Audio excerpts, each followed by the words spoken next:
So growing up, my dad was a typical Asian dad. He wasn't emotionally warm, and he was often the one who enforced discipline. I remember one time as a kid in our tiny apartment, he was just coming out of his room down the hallway to the living room, and I see him. I'm like this tiny kid, and I start crying. My dad started laughing, not in like a mean way. He thought, obviously, he probably thought I was adorable, but he's just like, "We uro," which means like, "Why are you crying?" And I replied, "Apa musawa," which means, "Dad, you're scary."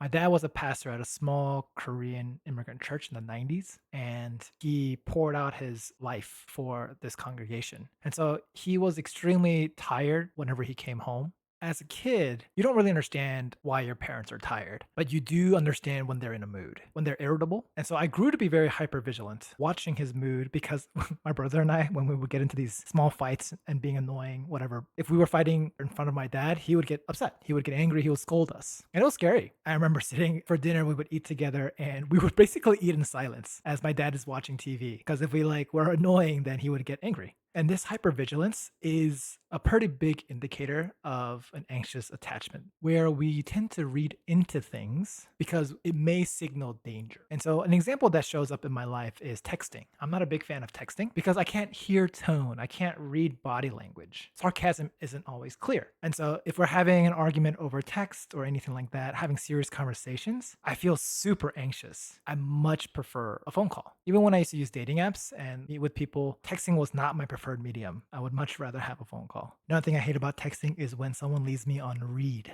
On read? The audacity. How dare they? It feels so bad because, especially in a conflict, people with anxious attachment want to be close. They want to resolve things sooner than later because basically they don't like to be in that uncertain, unresolved, fearful state. And for me, this feeling of uncertainty and feeling afraid is very close to what I felt with my dad. Did I do something wrong? Do I have to act in a certain way? Do I have to write this text a certain way? It's a lot of bending over backwards for someone. Over the years, I've become much more secure because I've become so much more aware of how I'm behaving. I realize I'm not being myself. I realize I am bending over backwards. Like, I realize I'm trying not to get in trouble. And it's interesting because the way I've grown to be more secure in my attachment is actually related to my regular defense mechanism for objectivity. Some people might say it's a little cold, but I say what I say. Like, I mean what I say and I say what I mean. I don't play games in what I say, especially in my text messages. If I'm uncertain or confused, rather than ruminate about what's going wrong, I just ask. I'm just like, I didn't understand. I'm confused. Can you clarify?